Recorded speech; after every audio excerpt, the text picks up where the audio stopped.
first told people that I was planning on hiking the Appalachian Trail, I got a lot of questions. Some of those questions were, are you going alone?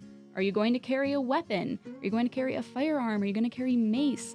What happens if somebody wants to hurt you? How are you going to call for help? And a lot of these questions were really alarming. I had women tell me that I was really brave for hiking the trail alone.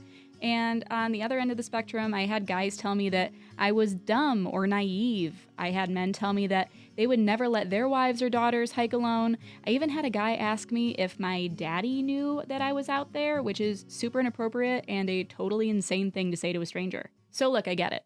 It is completely valid and totally justifiable to feel nervous about backpacking alone. The question, would you rather be alone in the woods with a man or a bear, is one you see come up in these conversations time and time again. And that's for a good reason, because on top of the normal anxieties that any backpacker has about not getting injured, staying warm, staying dry, making it to town, carrying enough food, resupplies, all of those things, women have the added anxiety of worrying about having a dangerous encounter on trail. Now, I have been lucky enough to have never had a dangerous encounter on trail, but it's important to acknowledge that there are people out there that have had dark encounters on trail while they've been through hiking or backpacking or just day hiking. And it's important that these experiences aren't glossed over, because the reality is these things do happen, and that's why it's important to have these conversations. Because ultimately, if you're interested in solo backpacking, it's really important that you take every precaution that you believe is necessary in order for you to feel safe while you're on trail.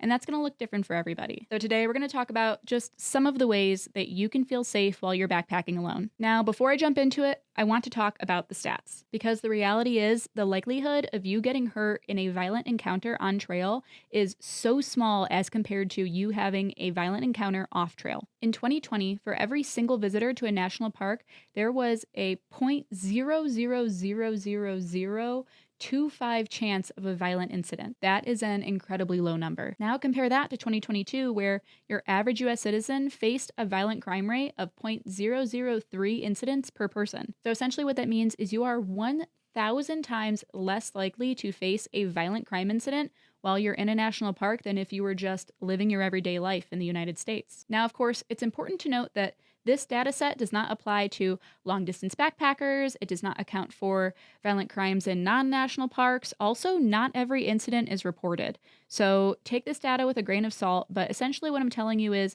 you are far more safe in a national park than you are just walking down the street. In fact, it's far more likely for a death or an injury to come from the natural elements, falling trees, bad weather, exposure, any of the things that you are already taking precautions for before you even get on trail. So essentially the data is telling us that it is far more important to prepare yourself for the elements than it is to prepare yourself for some sort of violent encounter. Educate yourself on the environment, on the terrain, and the proper gear that you may need while doing this hike, because it's really likely that the dangers you are going to face in the backcountry are going to come from the natural elements rather than other people. Now, I could make an entire video about statistics like these, but if you're really interested and want to dive into the numbers yourself, I'm going to link in the description to an article from Katie Jackson, an article on the Trek that really dives into all of this data and explains it really, really well. So if you need that data in order for you to feel comfortable before heading on to the next part of the video, go give that article a read and then come back. It also includes a lot more information and also speaks to some of the things that we're going to talk about today. Now, with that background in mind, let's talk about some of the ways that you can feel safer when you're hiking alone. Now, again, I just want to reiterate that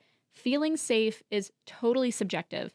So I'm really going to encourage you to experiment with the things that you carry or the methods that you use in order for you to feel safe while you're backpacking alone. Now, the first thing that I'm going to recommend is telling someone your plan. It is really great to share your plan with friends or family, especially folks that are not on trail with you. If you're on a short backpacking trip, share your route and where you plan to park your car. Tell your friends or family when you're planning to get on trail and when you're planning to get off, and when they should reach out to you if they haven't heard from you yet. The more that you can communicate to someone who cares about you and your safety, the better. And make sure to check in with them when you get back to your car. And if you're through hiking, maybe tell them the next time that you plan to be in town and when you're planning to get there. The second thing that you should do is carry a GPS or a satellite phone with some sort of search and rescue insurance. Having some way to reach out to emergency services when you don't have service can really be the difference between life and death in a dangerous situation. I have countless examples of times that hikers were in a dangerous situation, they'd gotten hurt, or they had fallen somewhere they couldn't get back up, and then they were able to reach out to emergency services because they carried this device and they were saved. You can also turn on tracking on these devices and then share that link with your family and friends so that they can keep an eye on you. Or at the end of every day, when you're safe at camp, you can just turn on the device and then send a little ping, let your family know where you are, and then turn it off and head back to bed. I really cannot recommend this enough. I felt really safe. It was nice to know I had that peace of mind when I was hiking alone, just in case anything ever did happen. I had my device, and when I was solo hitchhiking, for instance, I would turn on the tracking, and then when I reached my destination and I got out of the car, I would turn it back off. So again, it is very, very helpful to have one of these devices. Now, they can be kind of expensive, but can you really put a price on your safety, especially when you're in these kinds of situations? So I really, really recommend doing your research and then picking the device and the price point that's right for you. Now, number 3 is really, really important. You need to be aware of your surroundings and to always trust your instincts. For one, it's important to know where you're camping. I recommend that you don't camp near trailheads or near roads where any old Joe Schmo can just park their car and walk in. Also, and it might sound paranoid, but I really recommend that you don't reveal too much information to just random strangers that you meet on the trail. Don't tell people where you're planning to camp or how far you're planning to hike. Don't tell people that you're hiking alone. Don't tell people your hiking itinerary or how many days you're planning on being out. And if you plan on sharing your hike on the internet, whether via vlog or via blog, please, please, please delay your posts and do not tell people where you are in real time, because the reality is somebody could arguably intercept you on trail, and that is super, super unlikely, but it is a real reality. So just practice caution, practice discretion, don't share too much online. Now, if you're hiking a popular trail like the Appalachian Trail, you can consider camping near shelters where there's going to be a lot of other people.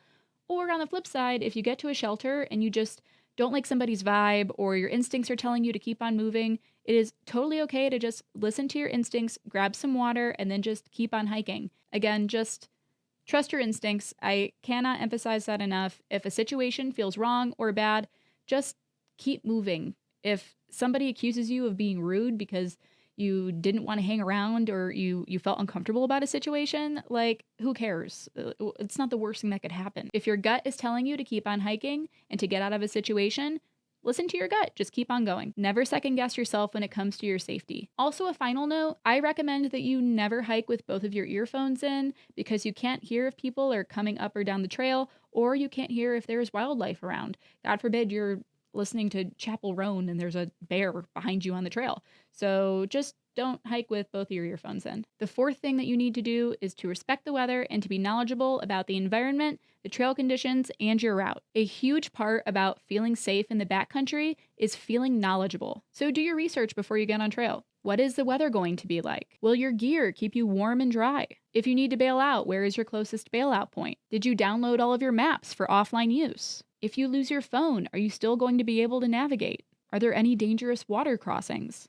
Are falling trees or freak blizzards or lightning storms something that you need to be concerned about? These are all questions that you need to ask yourself before you get on trail, because the better prepared you are, the more ready you'll be to tackle anything that comes your way. Because on the flip side, if you get out there and you're totally unprepared, you are definitely not going to feel safe. And the 5th thing that I want to talk about is carry the protection that you need to carry in order for you to feel safe. Now, it's important to note that you need to do the research on what you are allowed to carry in the areas that you are planning on hiking in. So please be sure to do your own research before you just start buying stuff. But there are plenty of items that you can carry while you're on trail in order for you to feel safe. Now, something that you can potentially carry is mace or bear mace. These items can be really heavy, and it is so important that you practice with these before you actually get on trail, because God forbid you're in some sort of dangerous situation and you have no idea how to use them.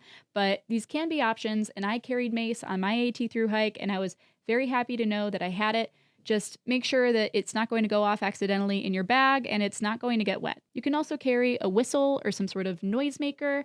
They make devices that if you pull the pin, it is super, super loud, so maybe look into getting one of those. There are also items called kubatons, I think that's how it's pronounced, or there are those stabby keychain devices that kind of look like a cat that goes on your knuckles, and you just like, ka, ka, if somebody comes after you. So look into those. Those are options. Those are good to carry on you. And the final one, and this is definitely the hot button one, the question of carrying firearms on trail. I am just going to say that you need to look into the laws in your area before you go out into the backcountry with some sort of firearm. I'm never going to encourage that. I'm also never going to discourage someone if that's what makes them feel safe. So ultimately, just do your own research, follow the laws, and if you want to argue about it, do it in the comments, because I am definitely not an expert in this area. Okay, so in conclusion, this is a very short list of things that women can do in order to feel safe while they're hiking in the backcountry. There are 1,000 other things that you can do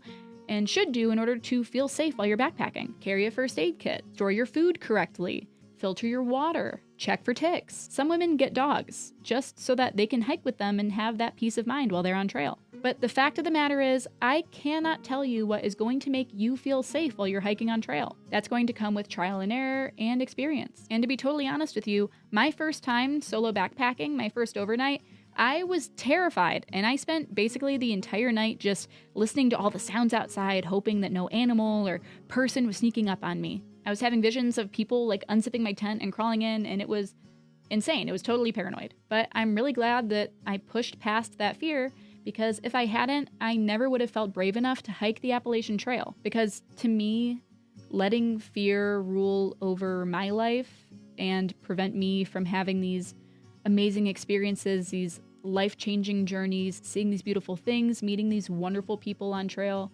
is just not an option. But if you're not comfortable solo backpacking, that is totally okay. Just because you're interested in it doesn't mean that you have to be totally on board. Let's freaking do it right now. You can find somebody to hike with. You can find a hiking group that you can go on trips with and build up your bravery and stamina if you do want to give it a try someday. But it is totally fine to never solo backpack. It is also totally fine to give it a try and decide, you know what, it makes me too nervous, I don't want to do it. But if you're sincerely interested in doing it, take some of these suggestions and apply them. Now, I know that safety in the backcountry can be a really divisive topic. People get so fired up over it. So I am interested in your thoughts. If you're a woman, tell me what you think. Am I going overboard? Is this not going far enough? What do you do in the backcountry to feel safe? Share below. It might help out another solo hiker. And if you're a man, as always, if you see something, say something. And if you encounter a solo woman backpacking, just be cognizant of how your actions might make her feel. Definitely do not ask her if she's carrying weapons. Don't ask her if she's hiking alone or where she plans to camp, or basically do anything else that might make you come off as sketchy, even if you mean well. And I'm certain that the guys watching this video mean well. If you liked this video or it was helpful, please give it a like or leave a comment below. And if you want to see more videos from the trek or me, please subscribe to this channel. My name is Sassafras, and thank you so much for watching.